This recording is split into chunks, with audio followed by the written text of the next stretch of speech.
In brightest day, In blackest night, I have the ability to ban anything I don't like. Welcome to Soy Boy Reviews, where we bravely review offensive film content from the lens of intersectionality. all in an effort to get them banned and hopefully erased from history. Today, we'll review Predator, a highly offensive toxic piece of triggerment. Created, no doubt, by a bunch of deplorable cisgendered bigots. We had the displeasure of watching this filth, and oh boy, are we triggered. Where do we even start with this dreck?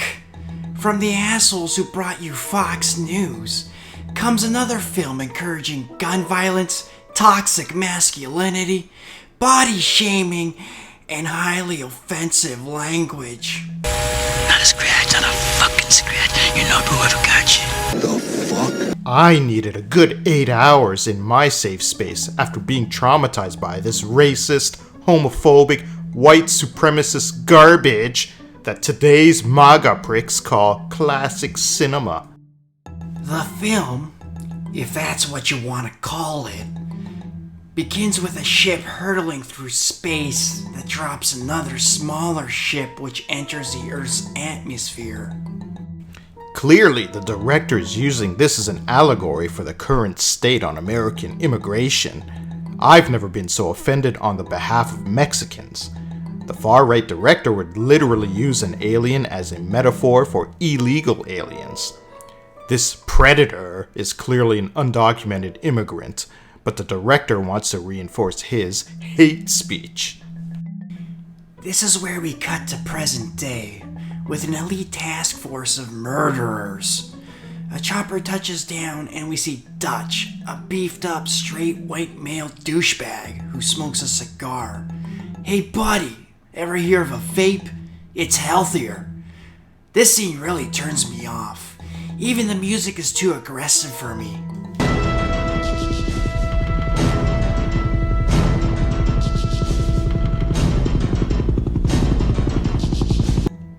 Our white privileged savior meets with his sergeant, who also happens to be a straight white male. Thankfully, we see some representation for the black community in Dylan, but he's just another fascist who is joining him on this mission. I was excited until I saw this. Dylan! You son of a bitch. This high-octane display of toxic masculinity and language was an assault on my eyes. Day in and day out, writers always find a way to allow the white man to put the African-American man down. Seeing the scene makes me yearn for a more Martin Luther King type. So, this elite team, which has virtually no strong independent females on it, are sent into the jungle to save some cabinet minister or something by helicopter. This was such a difficult scene to watch, as it's highly bigoted. It had sexist comments, This stuff will make you a goddamn sexual tyrannosaurus. Just like me. Said, you know, I'd like a little pussy. and homophobia. Bunch of slap-jawed faggots around here. Anyways, while traveling through the jungle, they find their own military personnel hung and skinned. Really? Skinned? Once again, the director takes a swipe at minorities, but this time it's at the expense of Native Americans. He transitions the metaphor from this alien being a Mexican to now being a savage. This is a disgusting slur for the Aboriginal people. The team finally comes across the hideout for the enemy base, and I'm not kidding you. I had to stop this 30 seconds in. The bloodbath and complete carnage were too much for my eyes.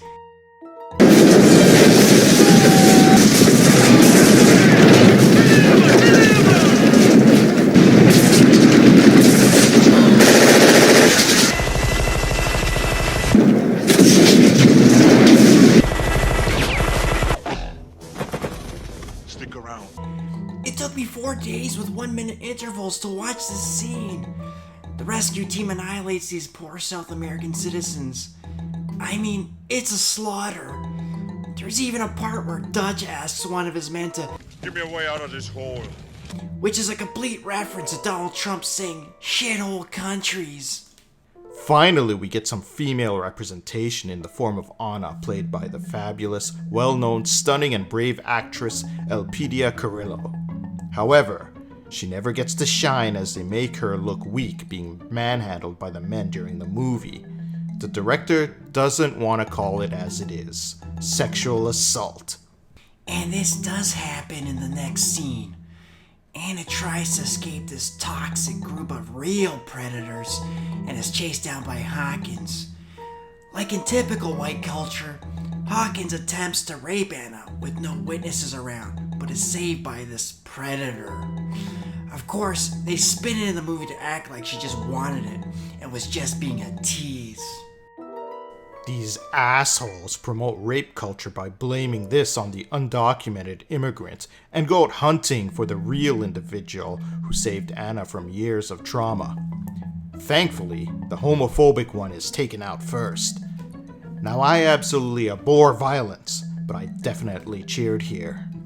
Our shared optimism for this scene was completely shattered when the next scene followed up with the most triggering act in film history.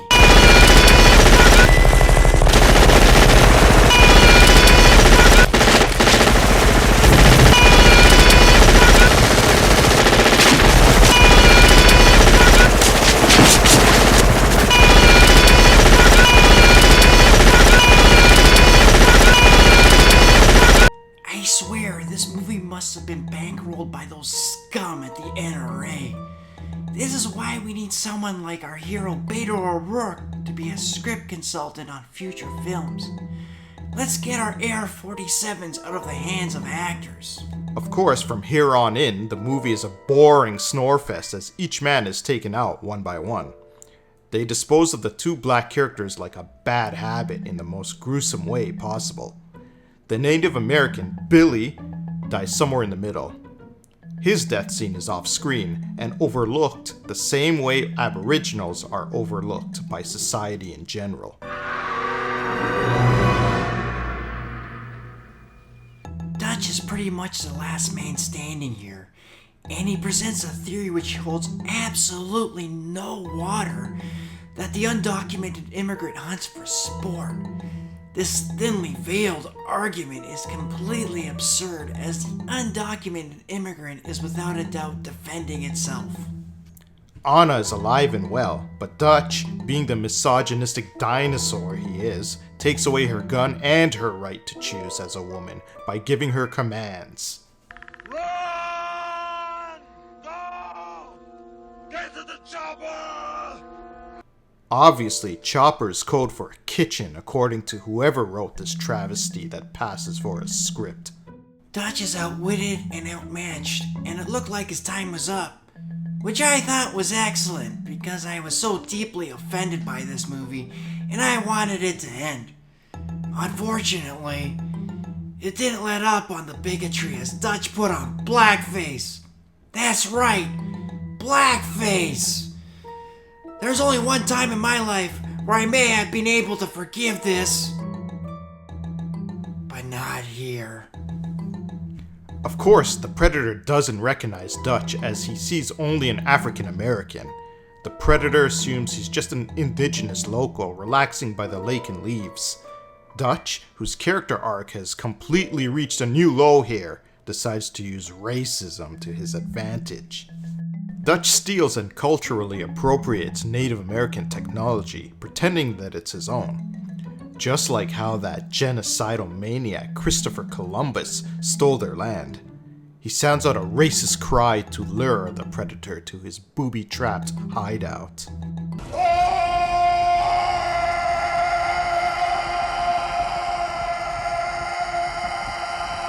Thinking that it's his Uncle Red Cloud, the Predator shows up unknowingly to Dutch's lair.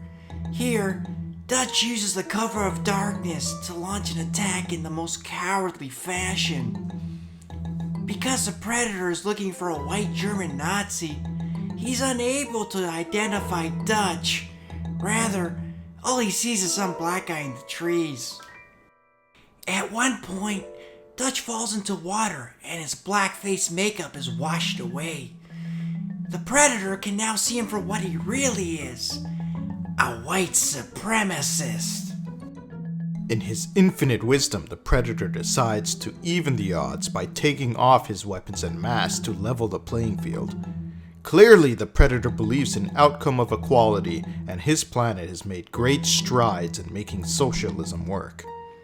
He also believes that diversity is his strength and tries to show the uniqueness of his culture with its Jamaican influence.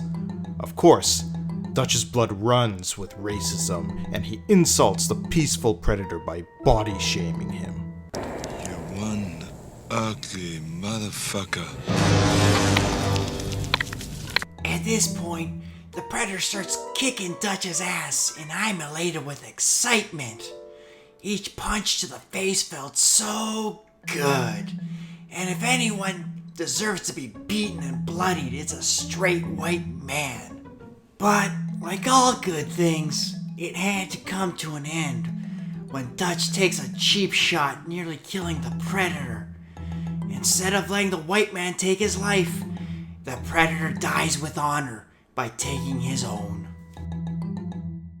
The final shot is an exhausted Dutch in the helicopter, upset over the fact he didn't get to capture the Predator and make him a slave on his plantation. What can we say about a bunch of muscle-bound, violent men making racist and homophobic comments? This is clearly an incel's wet dream come true.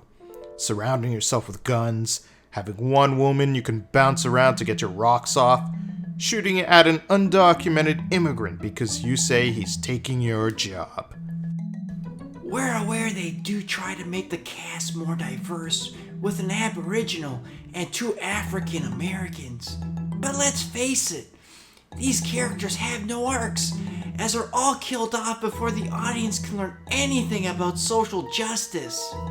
I don't care about Max Pass as a soldier in the 60s. I wanted to know what he was doing during the civil rights movement. Dylan is clearly not redeemed for his role in taking white men's money. And poor Billy, he had to die on that log. Why couldn't he die with some dignity protesting a pipeline as it was being built on his land? Hollywood needs to realize people go to the movies to be educated so that they can one day blossom into fully fledged activists.